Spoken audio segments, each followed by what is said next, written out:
It was impossible not to notice him when he walked into any room. Rafael Costa. 6 feet of pure magnetic presence. An athletic build carved from years of field training, skin bronzed by the late afternoon sun. Short dark hair he ran his hand through whenever he was nervous, and those intense brown eyes that seemed to see through any mask you tried to wear. Captain of the soccer team. The guy everyone wanted to be or to be near. And me? I was Lucas Mendez, 17 years old, invisible. There are moments in life that split everything into a before and an after. Moments when you realize you'll never be the same person again. Mine happened in a secluded corner of the Machado de Assis State School Library, surrounded by the smell of old paper and dust from forgotten books, when Rafael sat across from me with that half-lost, half-relieved expression and said he needed my help with literature. Have you ever wondered what happens when the person who's supposed to be on top of the world seeks you out precisely because they're falling? My name is Lucas Mendez. I'm 17, I'm in my last year of high school, and I work part-time as an assistant in the school library. São Bernardo do Campo, São Paulo. A suburban town where everyone knows everyone, and being different doesn't exactly make you prom king. I learned the art of invisibility early. An oversized hoodie covering my thin frame, dark wavy hair always falling over my eyes, headphones as a universal barrier against unwanted conversations. Observant by nature, invisible by choice. Or maybe by fear. Doesn't matter, the result was the same.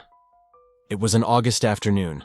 That golden light filtered through the library's fogged windows, creating an almost dreamlike, slightly suffocating atmosphere. I was organizing Brazilian poetry in the literature section when Professor Mariana showed up with a sheet of paper and that smile teachers use when they're about to give you more work disguised as an opportunity. Lucas, I need you for something important. Rafael Costa is having trouble with literature. His grades dropped so much he's at risk of failing and missing important games. You're my best student. Can you help him with some tutoring sessions here in the library? My stomach nodded. Rafael Costa.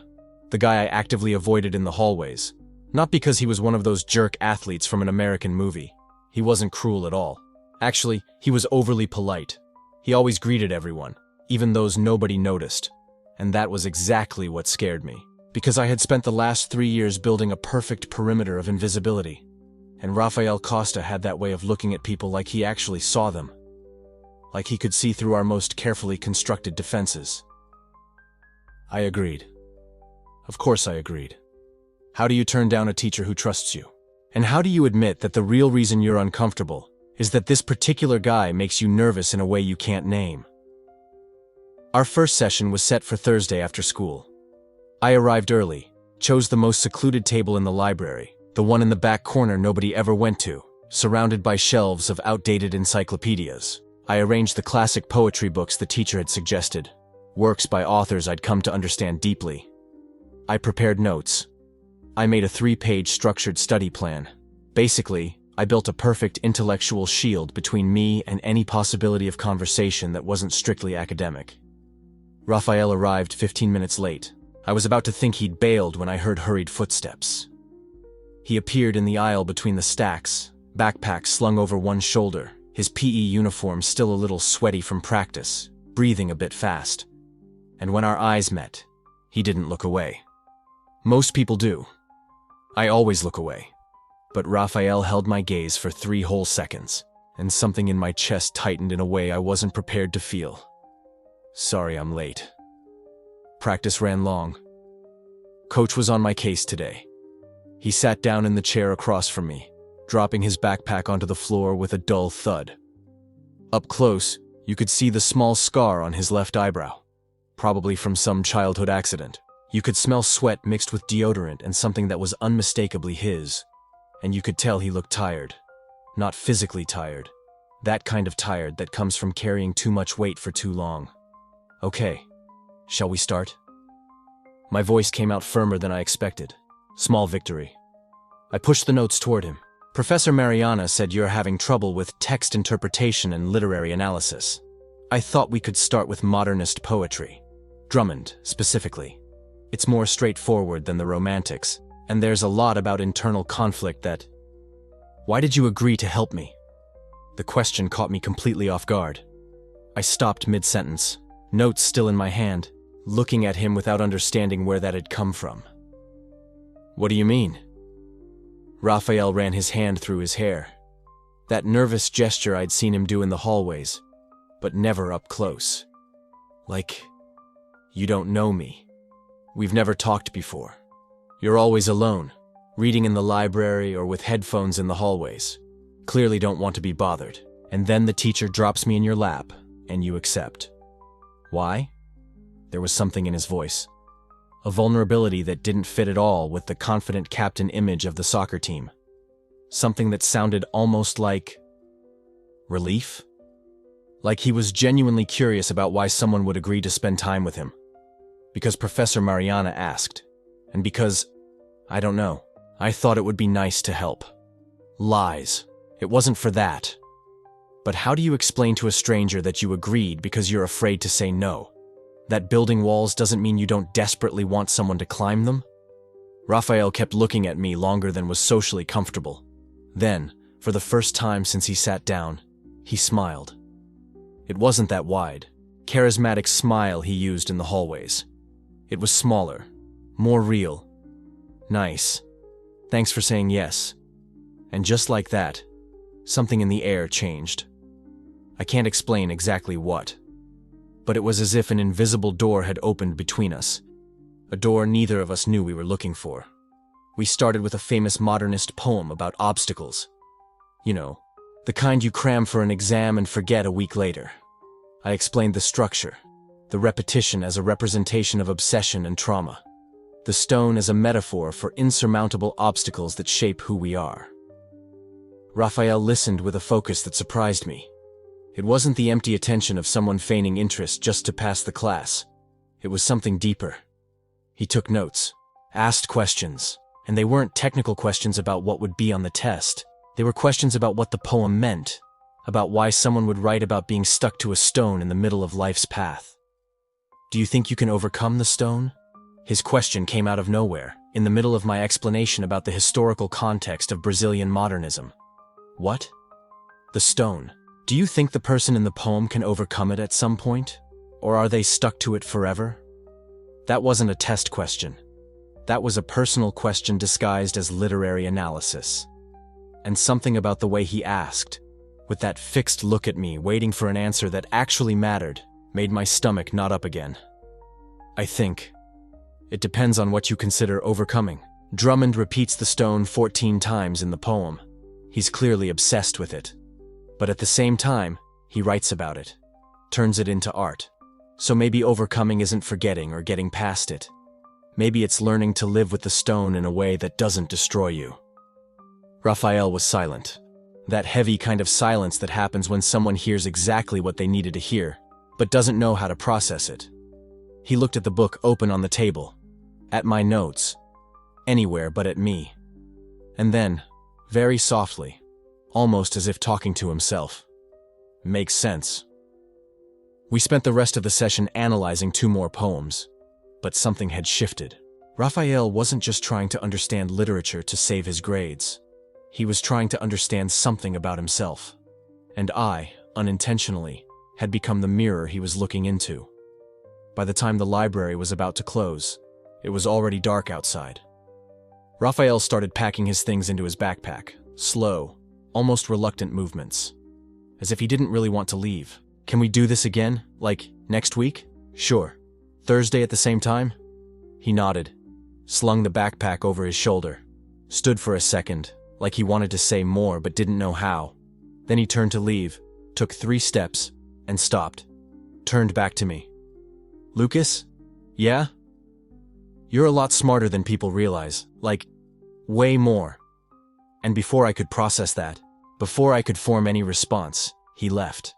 He left me alone between shelves of old books and a strange feeling in my chest that swung between curiosity and fear. I should have noticed then. I should have realized that this wasn't just a student thanking a tutor. There was weight in those words, a specificity that made no sense in the context of a literature tutoring session. But I didn't notice, or maybe I did and chose to ignore it. Because admitting there was something more would mean admitting I'd felt something too. Some connection that shouldn't have existed between the invisible guy from the library and the soccer team captain. I went home that night with my mind spinning. I tried to convince myself I was just being a good tutor, that the strange feeling was just professional satisfaction from helping someone understand poetry. That the way Raphael looked at me meant nothing more than academic gratitude. But when I lay down and closed my eyes, the only thing I could see was those intense brown eyes fixed on mine, and that small, real smile he gave when I explained the stone in the path. And something inside me, something I'd spent years trying to bury and keep quiet, started whispering questions I wasn't ready to answer. Why did he seem so relieved to be there? Why did he ask about overcoming obstacles as if he were talking about something much more personal than literature? And why the hell did my heart race when he said I'm smarter than people think? I slept badly that night, and the next 6 nights until our next session. Because part of me knew, even if I didn't want to admit it, that something had started in that secluded corner of the library. Something bigger and scarier than any stumbling block Drummond could have imagined. Rafael Costa had come into my life asking for help with literature. But when our eyes met that golden August afternoon, surrounded by poetry books and the smell of old paper, I think we both knew, on some deep, unspoken level, that it wasn't poetry he was really trying to understand. It was himself. And in some inexplicable, terrifying way, he thought I could help him with that. Our first tutoring session had been strange, uncomfortable, like trying to teach someone to swim while you yourself are drowning.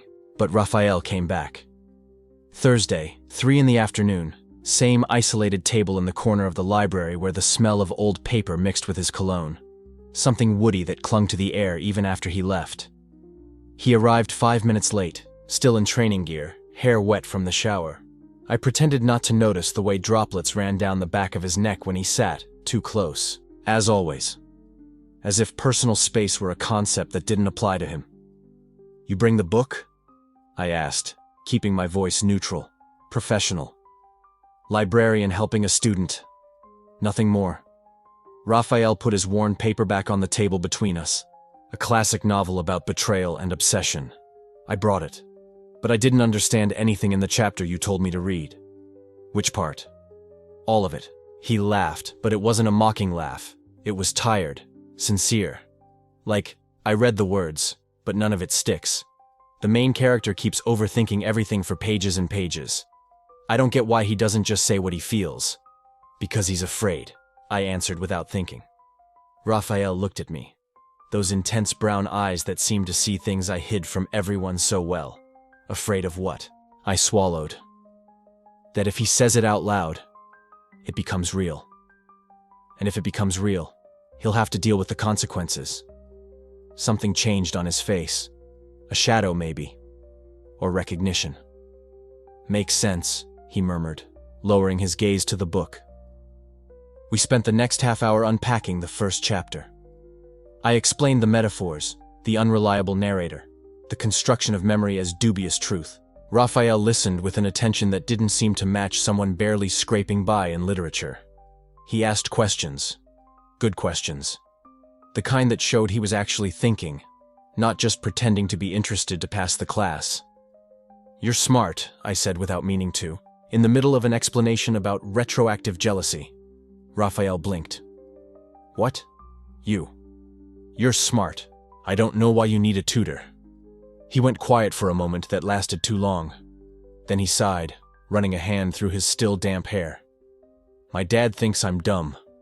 The words came out so simple, so stripped of emotion, that they hurt more than if he'd screamed. "He doesn't think that, I tried. He does." Raphael shrugged.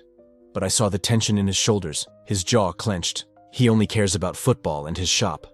I'm good at the sport, so he accepts that much. But when I brought home my literature grade, he called me a disappointment. Said if I don't go pro, I'll be stuck in his garage forever. I didn't know what to say. All the words that came to mind felt insufficient, hollow. "Do you like changing oil?" I managed to ask. "I hate it," he laughed. That hollow, resigned laugh. I hate the smell, the greasy dirt under my nails, being stuck under a car on Saturday mornings when I could be anywhere else. Like what?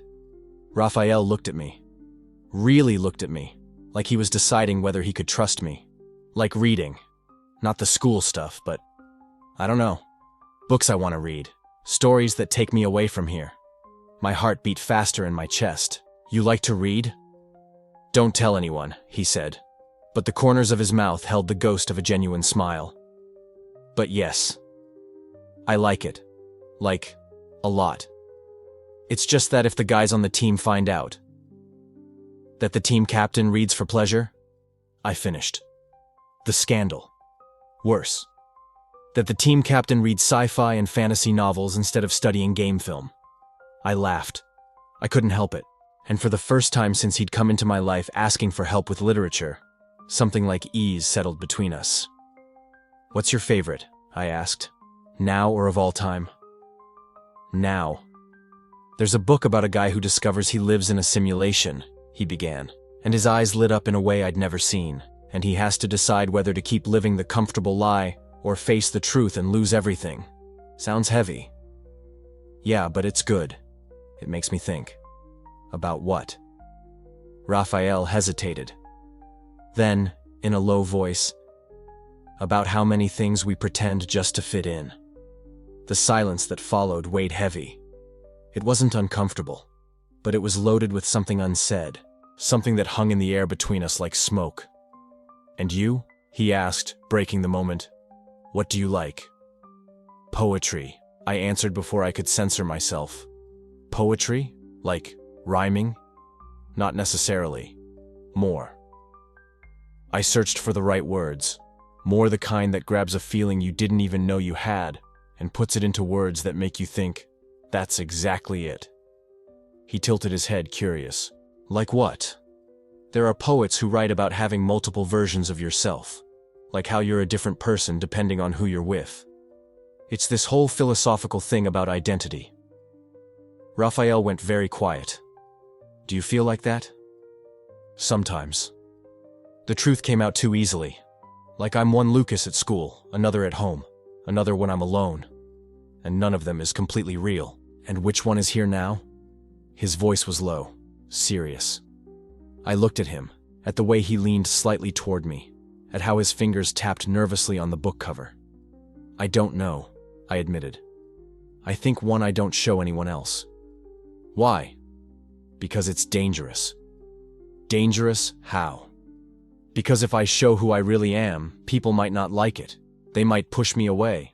Or worse. Or worse? Raphael frowned. They might understand me, I said, and the truth of that scared me. He didn't say anything. He just looked at me with that intensity that made me feel exposed and seen at the same time. Seen for real, maybe for the first time in my life.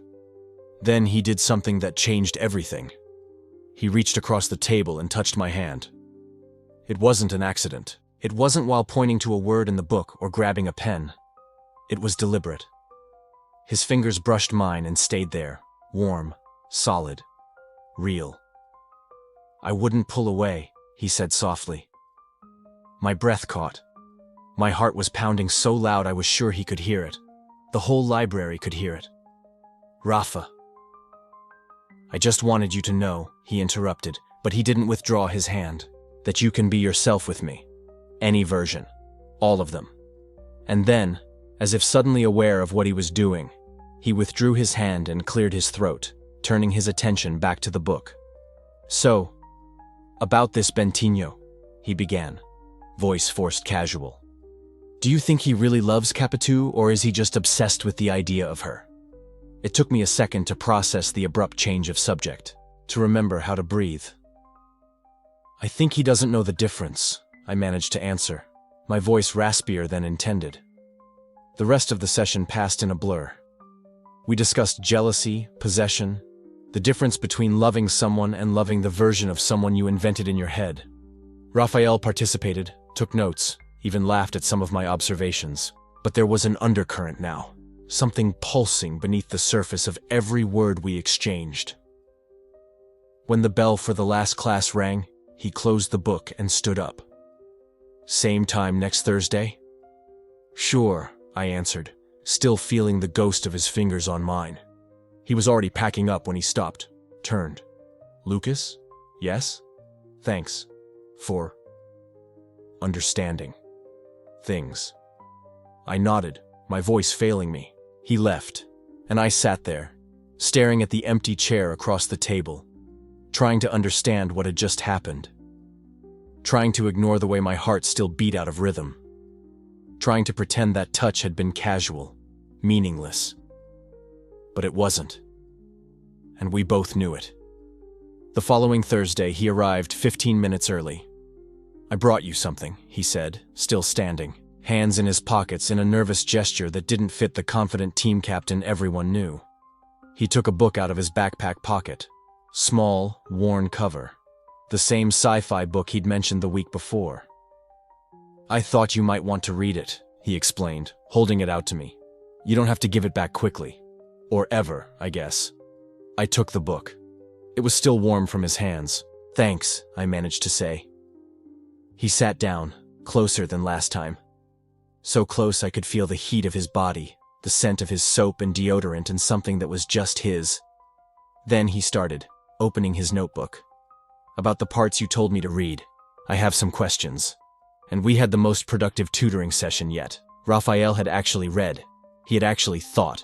He asked questions that showed deep comprehension of the themes, the characters' motivations, the structure of the narrative. In the middle of a discussion about first-person versus third-person narrator, he stopped abruptly. "Can I ask you a personal question?" My stomach tightened. "Depends on the question." "Why do you work in the library?" "Like, really?" "Because it's quiet," I answered honestly. "Because people leave me alone here. Because among books, I can be anyone or no one." He nodded slowly, as if that made perfect sense. "And do you like being no one?" "I'm not sure I like it. But it's safe." "Safe from what?" "From being seen," I admitted. "From being judged. From being too much or too little or wrong in some way." "You're not wrong," Raphael said, so firmly I nearly believed him. "You don't know me well enough to say that." "Maybe not." He looked at me that way again, that way that left me naked. "But I want to know. Why?" The question slipped out before I could stop it. "Why do you care? You have friends, a girlfriend, the whole team. Why waste time on me?" Raphael stayed silent so long I thought he wouldn't answer. Then, in a voice so low I could barely hear, "Because you're the only person at this school who looks at me and doesn't see what she expects to see. You look at me and—" He stopped, searching for the words. "And you see me for real. And that's terrifying and amazing at the same time." I didn't know what to do with that. With the raw honesty of those words. With the way he looked at me. As if I were something precious and fragile. "Rafa," I started, but didn't know how to finish. "It's okay," he said quickly, turning back to his notebook. "You don't have to say anything. I just wanted you to know." And we returned to literature, but everything had changed. Again. With each session, something shifted. Some wall fell. Some truth was spoken. 2 weeks later, Raphael showed up at the library at a random time. Tuesday, lunch period. I was reshelving books in the poetry section when I saw him standing at the end of the aisle, just watching me. "Hey," he said when I got closer. "Hey." "It wasn't a tutoring day. I know." He shrugged. "I wanted to see you." My heart skipped. "Oh. Is that weird?" he asked, genuinely unsure. "Me showing up like this?" "Yes. No, I don't know." He laughed but seemed relieved. "Good. Because He stopped, started again. "I've been thinking a lot. About the things you said. About having different versions of yourself. And I think I do that too. I'm one person on the field, another at home, another at school, and none of them is whole. Whole how? Like I am when I'm with you." The air left my lungs. "Here I can talk about books and not be judged," he went on. The words coming fast now, like he'd rehearsed. "I can say I prefer poetry to game tactics and you don't think I'm less of a man for it. I can be. I don't know. Just me. You can be you anywhere, Rafa. I can't." He shook his head, and there was something desperate in his eyes now. "If I am myself anywhere else, I'll disappoint everyone. My father, the coach, the team, Carol, The mention of his girlfriend was like a bucket of cold water. "Carol," I repeated. He looked at the floor. "Yeah. Carol." We stayed silent, the weight of that name filling all the space between us. "I should go," Raphael said finally, but he didn't move. "Okay. Lucas? Yes? Thanks for letting me be myself. Even if it's just here. Just with you." And then he left, leaving me there between the poetry stacks, trying to understand what was happening, trying to ignore the dangerous hope blossoming in my chest, trying not to think about the way he had said, "just with you," as if it were at once the most important and the most terrifying thing in the world. Rafael Costa was showing up at the library at times that weren't tutoring. He was deliberately seeking my company. He was sharing parts of himself he hid from everyone. And me, the idiot I was starting to believe that maybe, just maybe, this meant something.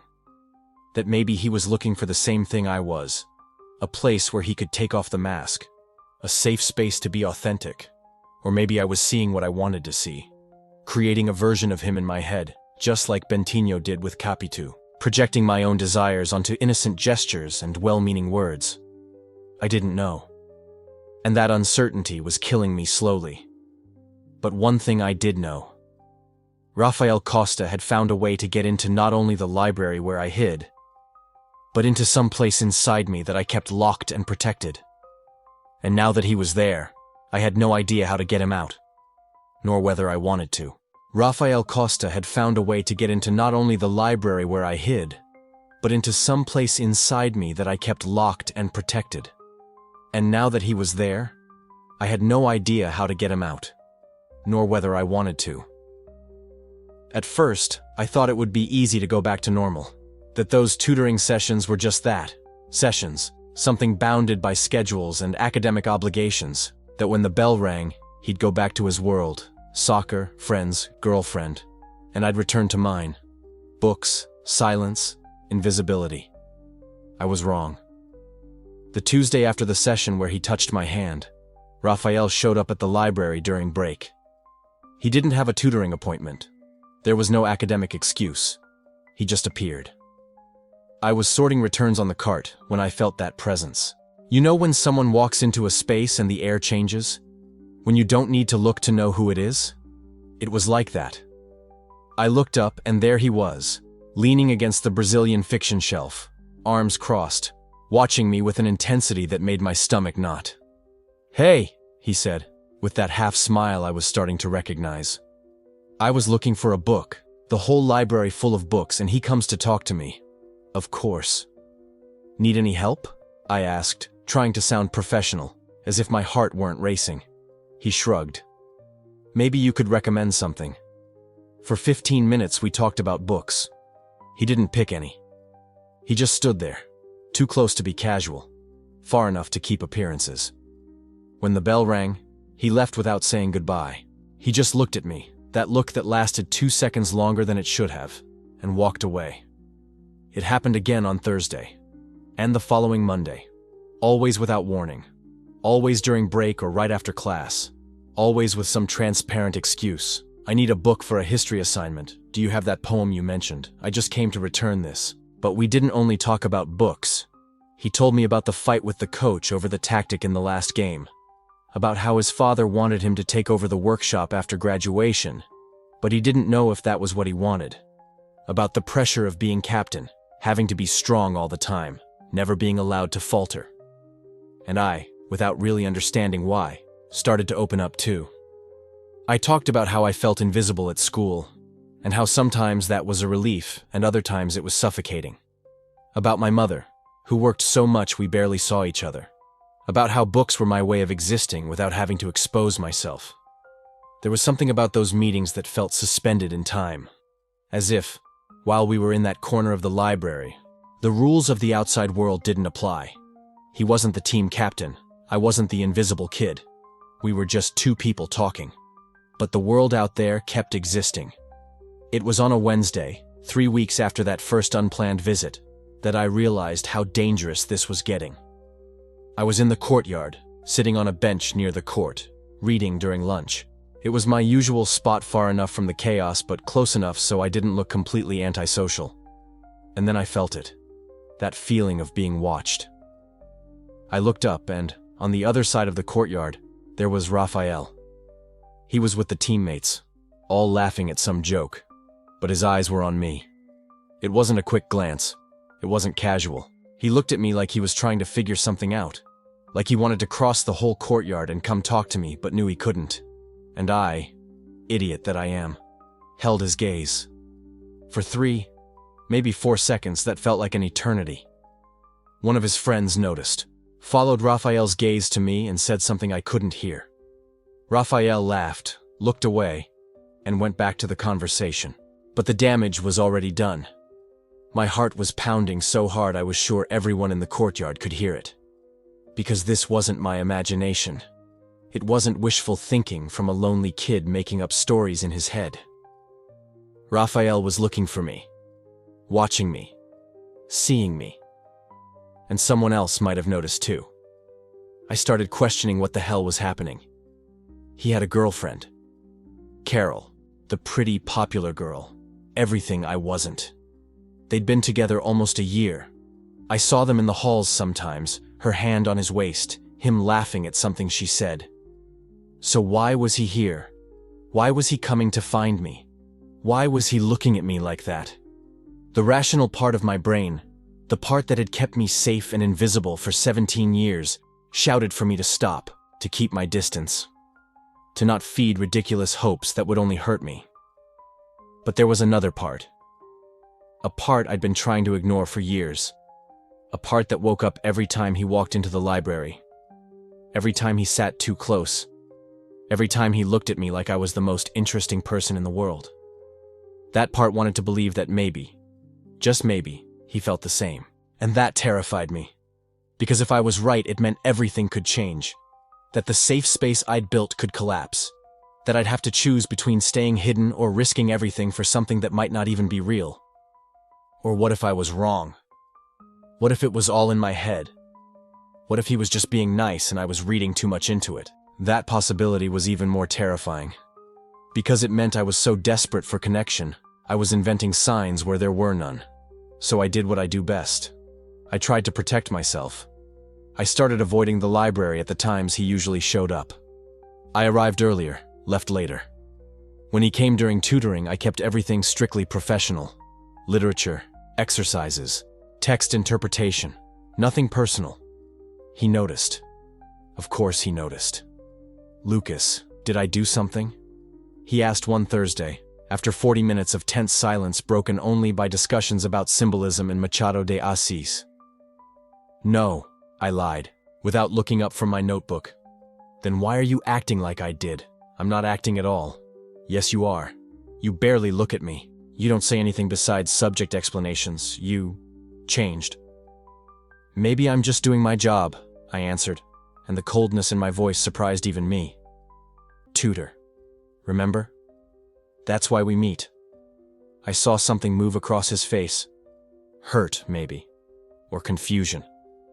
But he said nothing. He just closed his notebook, grabbed his backpack, and left. Without that look. Without the half smile. Without anything. And there I was, alone in the library, feeling simultaneously relieved and completely devastated. I thought that would be the end. That he would get the message. Leave me alone. Go back to his life. And forget those weeks of conversations and looks ever happened. Once again, I was wrong. 2 days later, on a Friday after the last class, I was putting my backpack in my locker when I heard footsteps behind me. I turned and almost had a heart attack. It wasn't Raphael. It was Carol. His girlfriend was standing 3 meters away, arms crossed, with an expression I couldn't quite read. It wasn't anger, not exactly hostility. It was something more complex, something that made me want to run the other way. Lucas, right? She said. It wasn't a question. Yes, I managed to answer, hating how weak my voice sounded. You're Raphael's tutor. I am. She stepped closer. It's funny, actually. He talks about you constantly. My stomach dropped. Talks? He does. Lucas this, Lucas that. Lucas showed me an incredible poem. Lucas has an interesting take on literature. Lucas, Lucas, Lucas. Each repetition of my name sounded like an accusation.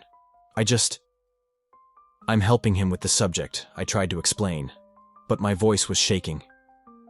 Sure, she said. And there was something sharp in that, sure.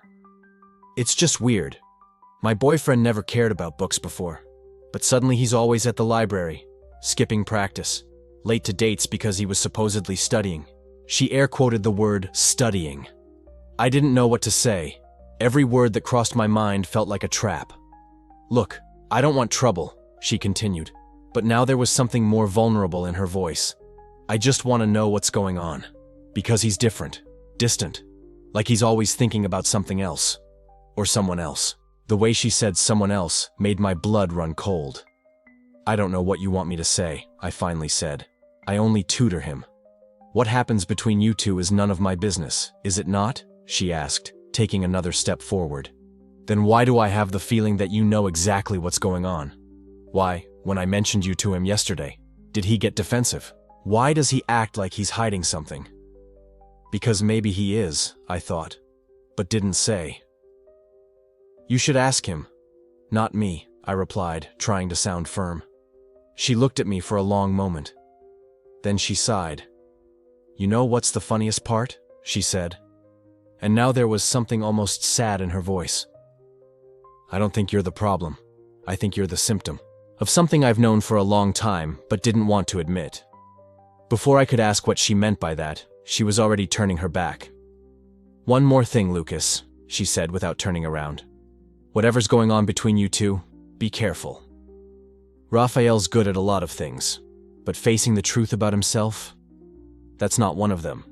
And when he finally does, someone's getting hurt. She walked away, leaving me alone in the empty hallway, my heart racing and my mind in total chaos. Because the truth was, Carol was right. Something was happening between Raphael and me. Something neither of us was ready to name. Something too real to ignore, and too dangerous to acknowledge. And now that she had noticed that someone from the real world, from his world, had seen it, everything changed. I couldn't pretend those library meetings were innocent anymore. I couldn't convince myself I was imagining the looks, the closeness, the tension. But I also couldn't know if Raphael really felt what I thought he felt, or if Carol was right, and he was just confused. And I would end up the fool who got hurt for believing in something that was never real. I walked home that afternoon in a silent panic, every possible scenario spinning in my head. Raphael finding out Carol had talked to me. Raphael getting angry. Raphael avoiding me completely. Or worse, Raphael coming to tell me I had everything wrong, that he only wanted a friend, that I don't know where I got those ideas.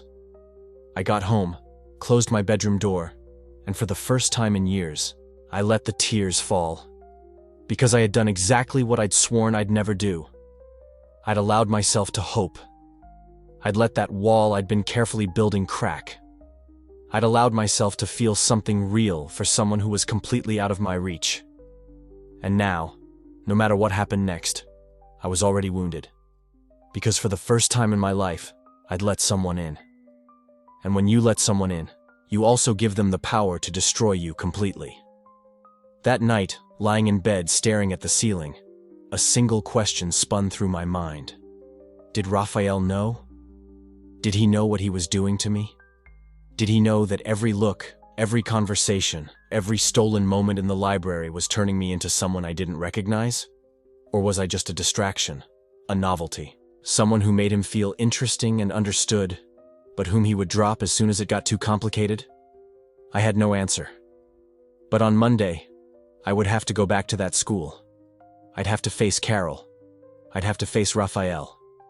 And I'd have to decide whether to keep protecting myself or risk everything for something that might just be my own illusion. Because one thing had become clear in that conversation with Carol. Raphael was hiding something. From her. Maybe from himself. Maybe from me. And until he decided to confront that truth, I was stuck in that limbo. Between hope and fear. Between wanting more and knowing I should pull back. Between being seen and becoming invisible again. And for the first time in my life, I didn't know which of those options scared me more. On Monday, I went to school with a knot in my stomach that wouldn't even let me eat breakfast properly. I couldn't sleep well over the weekend. Every time I closed my eyes, I saw the expression on Carol's face when she said that line. He's hiding something. And worse, every time I tried to relax, I felt the weight of the question she had thrown at me. Do you like him? I did. Of course I did. But admitting that was like opening a door I'd spent years keeping locked. It was dangerous. It was terrifying. It was everything I'd avoided since I realized my glances lingered too long on the wrong boys. Raphael was late to English class that Monday. Our eyes met for just a second before he looked away. He sat in the back, as far from me as he could get. All week was like that. He was avoiding me. Not obviously, but I could tell. He'd pass me in the hall without a glance. He'd turn around when he saw me in the library. He canceled our Wednesday session claiming extra practice. Except it was a lie. I saw him leave school early that day, alone, hands jammed in his pockets, looking completely lost. Carol disappeared too. She stopped coming near me, didn't confront me again. It was like that conversation never happened. But it had happened. And now I was stuck in that limbo, not knowing whether to back off or do something. Thursday afternoon, I was reshelving returns when I heard the footsteps. I knew who it was before I looked, Raphael. I looked up and there he was, standing a few feet away. He looked tired. Deep dark circles under his eyes, hair a little messy, uniform wrinkled. Not the polished version of the team captain everyone knew. "Hi," he said, voice low. "Hi," I answered, not sure what else to say. Silence. A heavy silence, loaded with everything that wasn't being said. "I need help with a paper," Raphael said finally. "Geography. About climate zones and ecosystems." I frowned. "Geography?" "Yeah, it's due Friday. I don't get this subject." It was definitely an excuse. Raphael never asked me about anything except literature. He could have asked literally anyone. But he came to me. "Okay," I said, setting down the books I was holding. "When do you want to do it?" "Now." "Now," I repeated, incredulous.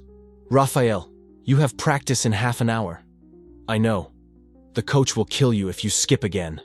"I know," he repeated, and there was something in his voice that made me stop. Something between desperation and determination. I looked around. The library was empty except for the two of us. The librarian had gone out for coffee. Only the silence and the smell of old paper surrounded us.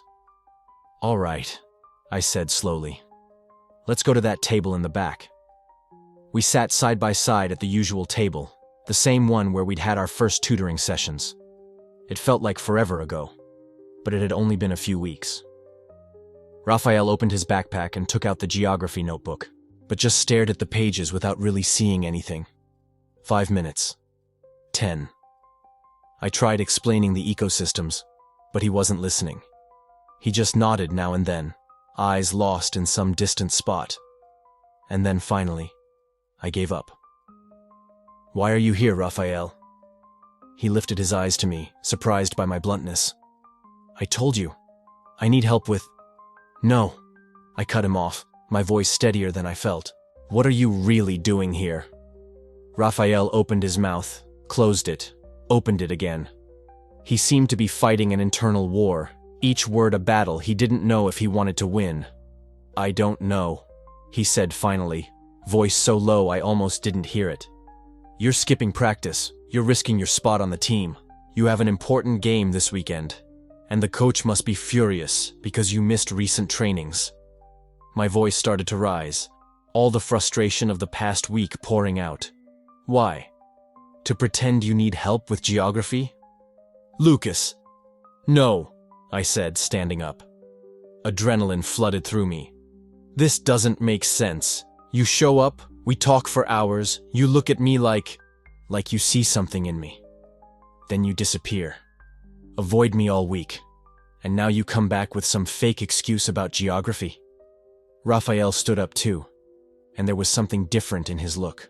Something vulnerable and scared and furious all at once. "What do you want me to say?" he asked, his voice hoarse. "What do you want to hear?" "The truth," the words exploded out. I want the truth. Why are you doing this? Why do you keep coming back? Why? Why me? The silence that followed was deafening. Raphael stood there, fists clenched, jaw tight. I could see the conflict written on his face, every muscle tense as if he was about to implode. "Do you think this is easy for me?" he said, and his voice was shaking. "Do you think I chose this?" My heart stopped. Chose what? Raphael ran his hand through his hair, frustrated. "I can't stop thinking about you," he admitted, the words pouring out. "I wake up thinking about you. I go to sleep thinking about you. During practice, in class, anywhere. You're just there in my head and I can't get you out." I couldn't breathe. I literally couldn't make my lungs work right. "I tried to avoid you," Raphael continued, stepping closer. "I thought if I kept my distance, it would pass. That things would go back to normal, but it doesn't. It never goes back to normal when you're around." He was too close. I could see the gold flecks in his brown eyes. I could feel the heat coming off him. "Raphael," I whispered, not sure if it was a plea or a warning. "I know this is insane," he said, his voice hoarse. "I know I shouldn't be here. I know I should be at practice. I should be with Carol. I should be anywhere else. But I can't. I can't stay away from you." My mind was screaming at me to take a step back, to reclaim that safe space, to return to the invisibility that had kept me protected from all of this. But my body didn't obey. "What do you want from me?" I asked, my voice coming out as low as his. Raphael slowly raised his hand, testing if I'd pull away. When I didn't, he placed it on my shoulder. The touch was soft, careful, but it burned through my shirt. "I don't know," he admitted, his eyes fixed on mine with an intensity that made me feel exposed and seen in a way no one ever had before. "I just know that when I'm near you, for the first time in my life, I feel real, like I can stop pretending." I should have said something. Anything. But the words died in my throat when Raphael leaned a little closer, his eyes dropping to my lips for a fraction of a second before finding mine again. The world stopped. Everything stopped. There was no longer a library, no longer school. Nothing existed except that tiny space between us, shrinking second by second. And then the library door slammed open. Raphael pulled away so fast he almost tripped over a chair. I took a step back, my heart pounding in my chest, my face burning. The janitor came in dragging his cleaning cart, not even noticing the scene he had just interrupted. He started sweeping the other side of the library, quietly whistling an old tune. Raphael and I stood there, not looking at each other, not knowing what to do.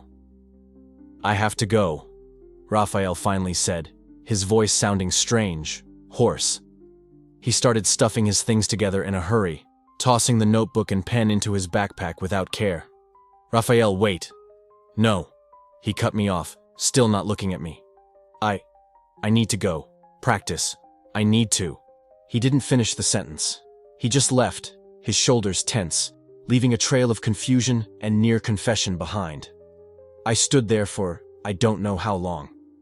The janitor kept sweeping, oblivious to the fact that my whole life had just been turned upside down. Raphael had admitted something. Not with all the words, but he had admitted it. He thought about me. He couldn't get me out of his head. He felt real when he was with me. And he had been centimeters from kissing me. Centimeters. I sat back down in the chair, my legs too shaky to support me. My hands trembled. My heart was pounding like I'd just run a marathon. What had just happened? And more importantly, what was going to happen now? Because one thing had become absolutely clear in that library, in that interrupted, almost kiss, in that desperate, vulnerable look. Rafael Costa, the captain of the soccer team, the guy everyone admired and envied, the guy who had it all, was as lost as I was. And that scared me more than anything. Because if he was lost, if he didn't know what he was doing or what he wanted, where did that leave us? I spent the rest of that afternoon in the library, unable to do anything productive. I just stared into space, replaying every word, every look, every second of that almost. On Friday, Raphael didn't show up at school. I heard rumors in the hallway. They said he was sick. They said he had fought with the coach. They said he had broken up with Carol. I didn't know what was true and what was speculation, but one thing I knew. Raphael had avoided me for a week after the conversation with Carol, and now he was avoiding me again after what had happened in the library. And I was tired of being avoided. Tired of being a secret. Tired of being the reason he ran away. But more than anything, I was tired of doing nothing. Of being passive. Of letting things just happen to me instead of having some control over my own life. So that Friday afternoon, I did something I had never done before. I went after him. I knew where Raphael lived. Everyone at school knew. He lived in a modest 2-story house near his father's workshop, about 20 minutes from school. I walked there with my heart in my throat, practicing 1,000 times what I would say. But when I arrived in front of his house, all the rehearsed words disappeared. Raphael's mother opened the door. She had his warm smile, but worry in her eyes.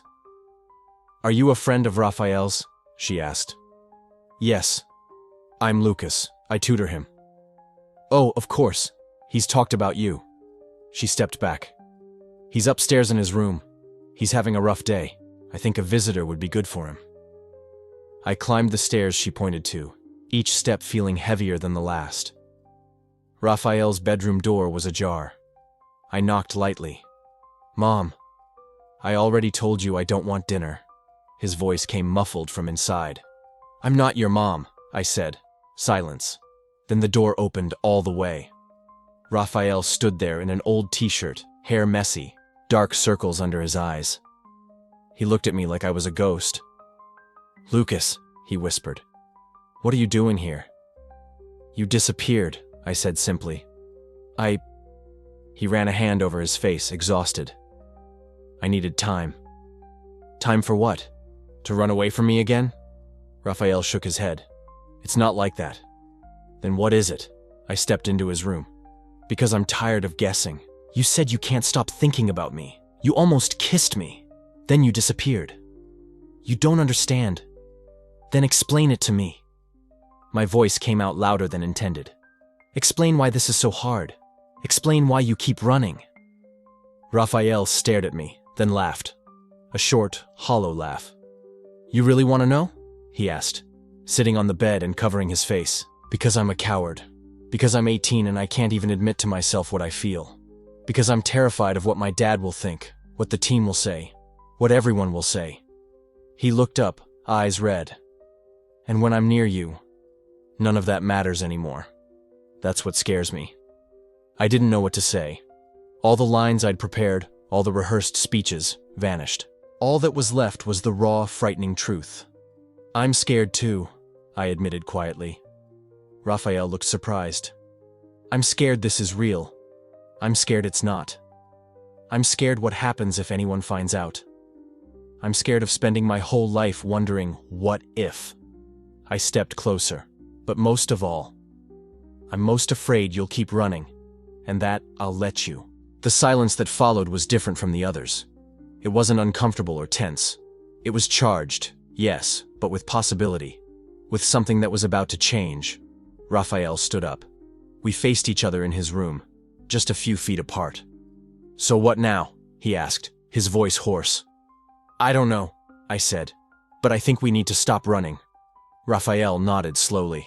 "I don't know if I can do that alone." "You're not alone." The words hung in the air between us, both a promise and a risk. Raphael took a step toward me, and then another. For the first time, I didn't pull away. But that was Friday, in his room. In that moment suspended between everything and change. And then the weekend happened. Or rather, the weekend didn't happen. Because Raphael simply disappeared. No messages, no replies, as if that moment in his room had never existed. Saturday morning I texted casually, "Did you finish that assignment?" Nothing. Saturday afternoon, "You okay?" He saw it, but didn't reply. Sunday was worse. Because Sunday is when you really start to understand what silence means. I replayed Friday over and over all weekend. Every word, every look, every step, trying to figure out where I went wrong, if I'd misread everything, if all that tension and intensity was just me wanting something that wasn't real.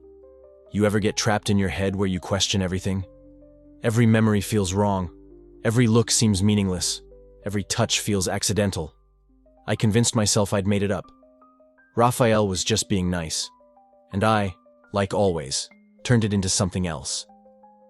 That's what I do. See signs that aren't there, read into silences, turn normal moments into something special because I want them to be. Monday hit heavy. That kind of Monday when you've spent all weekend not thinking about someone and failed. I saw Raphael before first period, backpack over his shoulder, talking to teammates, laughing. Normal. Like the last few days never happened. Our eyes met for a half second. He looked away fast, turned around and walked like I didn't exist. And I was used to being invisible. I'd built that protection over 3 years. But invisible to Raphael, after everything, that hurt differently. All day was like that. He actively avoided me, changed direction in halls, left when I entered, created distance that screamed what he wouldn't say. And the worst part? I understood. I knew that fear perfectly. The urge to undo vulnerability, pretend things never happened. I lived it every day. So I wasn't angry. I was shattered. Because I'd started to believe I didn't have to be alone in this. That someone understood. That he felt it too. That he was as lost as me. I was wrong. Last class ended, I went straight to the library. Not to study, just to breathe without feeling watched. To exist without performing. I stayed until 6. The librarian was packing up, hinting it was time. I grabbed my backpack and left through the side exit. And then I climbed the stairs up to the rooftop access. I can't explain why I went there. The roof door was always locked, so I couldn't actually get up. But there was a window on the last flight of stairs that looked out over the soccer field and parking lot. I'd sit there sometimes. It was quiet, private. Nobody ever went up that staircase. It didn't go anywhere. It was my spot, my space to breathe. I was almost at the top when I heard footsteps, fast, urgent, coming up. I turned. My heart stopped. Raphael, coming up the stairs straight toward me. His expression was intense, urgent, desperate. Raphael, I started, but he cut me off. Be quiet, he said, climbing the last steps. Just be quiet and let me talk. He stopped 2 steps away. Close enough to be intense, far enough to be uncertain. The stairwell felt narrow suddenly, walls closing in, my refuge turning claustrophobic. He ran his hand through his hair, twice, took a breath like he was jumping off a cliff. I couldn't do it, he said quietly. I tried, all weekend, all day. I tried to ignore you, pretend it didn't happen, convince myself I was confused. My heart was pounding so hard I was sure he could hear it. But I can't, Lucas. He looked at me, something broken in his eyes, something raw and exposed. I can't stop thinking about you. The words fell between us like stones thrown into still water, creating ripples, changing everything. And it terrifies me, he continued, voice louder, almost aggressive, not at me, at himself.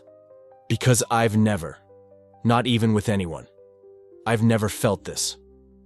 He stepped closer. Now there was only 1 step between us. Do you know what it's like to wake up in the middle of the night thinking about someone? Knowing you should be thinking about exams, practice, anything else, but the only thing in your head is one particular person? A person you shouldn't be thinking about like that? I knew, my God, I knew exactly. I spent the whole weekend trying to convince myself it would pass, he said, his voice shaking, that it was just confusion.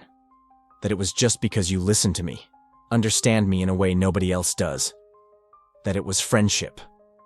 He laughed, bitter and hollow. But it's not just that. He looked straight at me. It's not friendship when you can't stop looking at someone's mouth. It's not friendship when you invent excuses to touch them. It's not friendship when you spend the night imagining. He stopped, breathed, closed his eyes like the next words would hurt. What it would be like to be honest, he finished quietly. With you.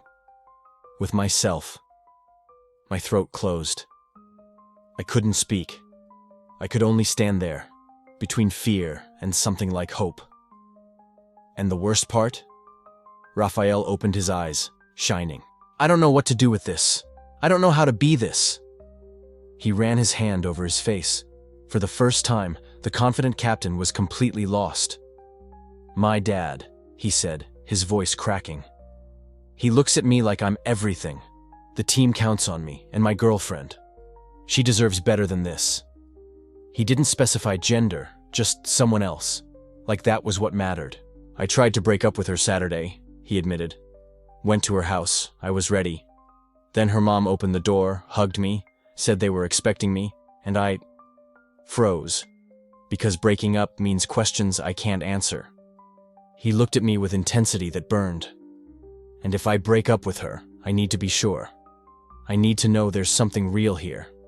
Not just from me. Because if it's one-sided, if you don't. He didn't finish. He didn't need to. This was it.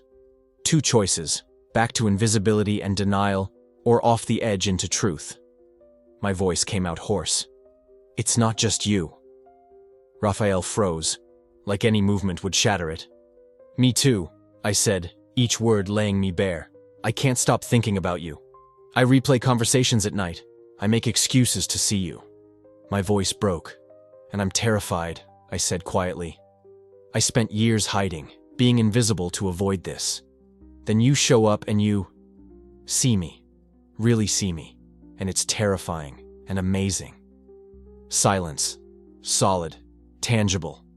So we're screwed, Raphael said with an awkward laugh. Both of us. Completely, I replied. It was almost funny, almost. We looked at each other.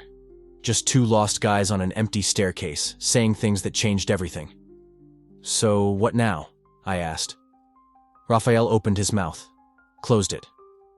I don't know, he admitted, sounding young and vulnerable. Honestly, I don't. Then he stepped down one stair, came level with me, close enough that I could feel his heat, the smell of soap and workout sweat that had already become too familiar. But I needed you to know, he said, looking straight into my eyes. Needed you to know it's not just you. That it's not your imagination. That this is real. My breathing was uneven. My heart beating so hard I was sure it would explode. It's real, he repeated quieter, almost a whisper. He stepped back, and again, moving down. I need to think, he said, fighting himself. Figure out how to do this. How to not destroy everything. Already at the landing. Raphael, I called. He stopped. I wanted to say we'd figure it out, that it didn't have to be now, that I'd wait. But I just said, thank you, for being honest. He nodded once, then kept walking down. I stood frozen, listening to his footsteps fade, the door below opening, closing. Silence.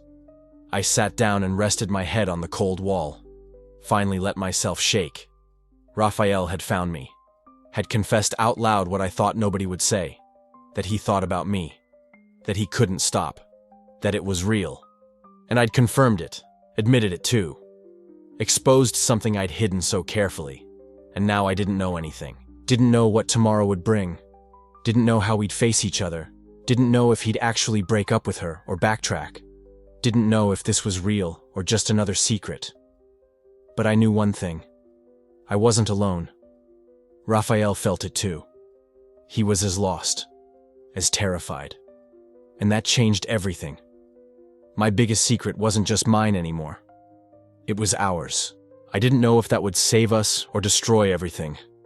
But sitting there, heart racing, hands shaking, I felt something I hadn't felt in years. Hope. The next 24 hours I tried to process what happened on that stairwell. What it meant that Raphael, the team captain everyone admired, had confessed he couldn't stop thinking about me. That it terrified him, that he'd never felt this for anyone, not even his girlfriend. I replayed every second that night, the way his voice trembled, the way he looked at me, not angry, but afraid. Real fear. Fear of showing himself, and I knew exactly what that fear felt like.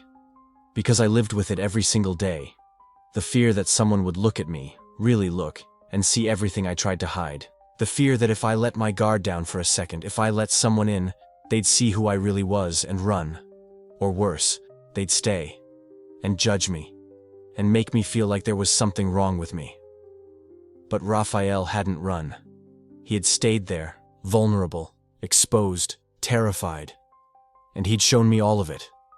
And then he'd walked away without waiting for an answer, as if he'd just let go of something so heavy he couldn't carry it anymore, and now I was the only one who could decide what to do with it. That terrified and thrilled me at the same time, because for the first time, I wasn't alone in it. Someone else knew. Someone else felt it. Someone else was scared. But it wasn't just about fear. It was about choice, and that was the part that kept me awake all night. The part that made my stomach flip every time I thought about what came next. Because now I had to decide. Being invisible, staying the Lucas nobody really knew.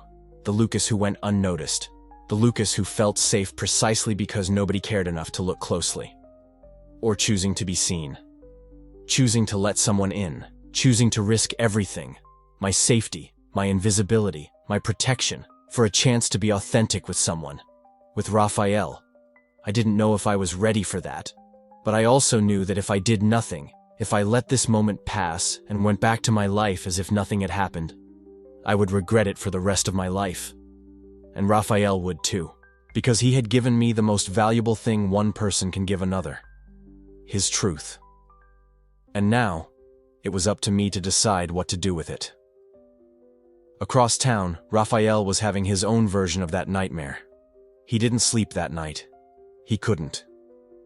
He lay in bed staring at his phone, thinking of messages to send me, apologies, explanations, anything to ease that weight. But he sent nothing. What could he say? Sorry for admitting I can't stop thinking about you. Sorry that everything feels fake except when you're around. Sorry for having destroyed everything I was supposed to be.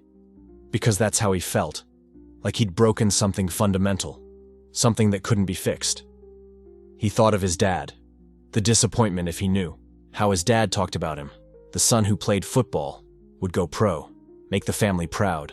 The son with a girlfriend, the normal son. But Raphael never felt normal. He'd spent years performing who people wanted. The confident captain, the perfect boyfriend, the devoted son. Everyone believed it. Everyone but him. Alone, truly alone, he knew the truth. He was tired of pretending. Tired of faking it with his girlfriend. Tired of lying to the team. Tired of looking at Lucas, then looking away. And now he'd confessed it all. He'd let it out in desperation and fear, and there was no going back. Lucas knew. He had no idea if this would save him or destroy everything. But he felt relief. For the first time, someone really saw him. Not the character, not the performance, but the real Raphael. Afraid. Lost, but finding himself. And Lucas had seen all of it, and hadn't run. The next day I didn't go to school. I just couldn't. The idea of seeing Raphael in the halls, of having to pretend nothing had happened, of acting like my whole world hadn't changed on that staircase. It was too much. So I texted saying I was sick and stayed in my room all day, trying to figure out what to do.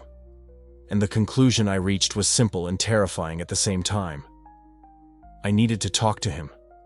Not by text. Not a chance meeting in the halls. Face to face. Because if this was real, if what he'd confessed was true, and if what I felt was too, then we needed to talk. We needed to figure out what it meant. We needed to decide, together, what came next. And I knew exactly where we needed to meet. The library. The place where it all began. Where he'd shown up for the first time, nervous and defensive, needing help with literature. Where we'd spent hours talking about books and life and things he'd never shared with anyone. The only place where we could be authentic. So I picked up my phone, hands shaking, and typed a simple message. Library. Tomorrow. After class. We need to talk. I stared at the message for about 5 minutes before hitting send, and when I finally did, my heart raced. The reply came 3 minutes later. I was going to send you the same message, and in that moment, I knew. We were on the same page, scared, confused, but wanting the same thing: answers. The next day, I got to the library 15 minutes early. I sat in our usual corner, that secluded spot in the back, between the shelves of classic fiction, where no one ever went, the place where it all began. My heart was pounding, my hands were sweaty. I had rehearsed what I was going to say 1,000 times, but now that the moment was coming, everything had vanished from my head. And then I saw him. Raphael walked into the library with his usual posture. Confident, casual, like he wasn't completely terrified inside. But I knew him now. I could read the signs. The way he looked around before coming my way, as if making sure no one was watching. The way he shoved his hands into his pockets when he was nervous. The way he avoided my gaze in those first seconds, as if he needed to prepare himself before looking at me. And when he finally looked at me, I saw everything there. Fear, hope, vulnerability. He sat in the chair across from mine, and for a long moment, neither of us said anything. We just looked at each other. And in that silence, I understood something fundamental. We were in the same boat, two terrified guys trying to figure out how to navigate something neither of us fully understood, but wanting to try. Raphael was the first to speak. I don't know what to do with this, Lucas. I don't know how to handle what I feel. I've never felt this before. Never about anyone. And it terrifies me because I don't know what it means. I don't know who I am if I admit it. I don't know what happens to everything else. My family, my team, Jessica, everything. His voice trembled at the end, and I saw the same fear in his eyes that I felt. The fear of losing everything. The fear that if we chose this, if we chose to be authentic, the world would collapse. But I also saw something else there. Courage. Because he was speaking, being vulnerable, choosing not to run. And that gave me courage too. I don't know what to do with it either, I said, my voice coming out firmer than I expected. I've spent my whole life trying to be invisible, trying not to be seen. Because I thought that if anyone really saw me, if anyone really knew me, they'd, I don't know, reject me, judge me, make me feel like there's something wrong with me. I paused, taking a deep breath. But you saw me, and you didn't run. You stayed, and you showed me who you really are. And that's the bravest thing anyone has ever done for me. Raphael looked at me, and for the first time since he had come in, I saw something change on his face. Relief. As if he'd been holding his breath all that time, waiting to see if I'd reject him. And I hadn't rejected him. I don't know how we do this, Raphael continued, calmer now. I don't know how we navigate this without destroying everything. But I know I don't want to fake it anymore. Not with you. I'm tired of performing. I'm tired of being a version of myself that's not real. Me too, I replied. But we don't need to have all the answers right now. We don't need to know exactly how this will work or what comes next. We just need to decide one thing. Raphael looked at me, waiting. If we want to try, if we want to explore this, whatever this is, in an authentic way, even if it's scary, even if we don't know what happens after. There was a long silence as he processed my words, and then, slowly, he nodded. I want to try, he said, his voice steady now. I don't know how, and I'm terrified, but I want to try. Me too. And in that moment, something changed between us. It wasn't dramatic. There was no soundtrack or cinematic moment. It was just a choice. Two people deciding that even with all the fear, even with all the uncertainty, it was worth trying to be authentic. Worth choosing connection over safety. Worth being seen. We didn't solve everything in that conversation. There was no way. Raphael still had to deal with Jessica, with his family, with the team. I still had to learn not to hide, not to be afraid of being seen. We still had 1,000 obstacles ahead, but we had decided to face it together. And that was more than I had dared to hope. We stayed in the library for another hour, talking. Not about the future or plans, but about us. about who we really were when no one was looking, about our fears and hopes and dreams. And for the first time in my life, I didn't feel the need to hide anything, because Raphael saw me, for real, and I saw him too. When we finally left the library, it was already getting dark. We walked to the exit together, side by side, and when we reached the door, Raphael stopped. He looked at me, and for the first time since all this began, he smiled. Not that performative smile he used with everyone, but a genuine smile. Small, scared, but real. "We'll figure out how to make this work," he said. "I don't know how yet, but we will." And I believed him, because for the first time, we weren't alone in it. We had each other. And maybe, just maybe, that would be enough. When I got home that night, I didn't feel healed. I didn't feel like all my problems had gone away. I still had fear, still had doubts, still didn't know how all of this would end. But I felt different. I felt seen. And for the first time in my life, that didn't terrify me. It freed me. Because I'd spent so long believing that if someone really saw me, they'd reject me. That there was something wrong with me that needed to be hidden. That I needed to be invisible to be safe. But Raphael had seen me. And he hadn't run. He had stayed.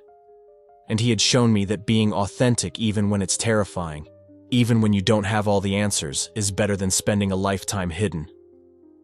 I don't know what the future holds for me and Raphael. I don't know if we'll be able to make this work. I don't know how people will react if they find out. I don't know if we'll survive everything that comes. But I know one thing. I chose to be seen. I chose authenticity over safety. I chose connection over invisibility. And even if I'm terrified, even if I don't know what's coming next, I don't regret it. Because for the first time in my life, I feel like I'm truly living, not performing, not hiding, not pretending, just being. And maybe that's what I've always been looking for. Not a perfect life. Not a life without fear. Not a life where everything makes sense.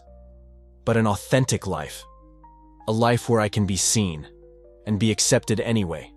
So if you're reading this right now, and you're hiding some part of who you are because you're afraid of what people will think, I want you to know one thing. You deserve to be seen.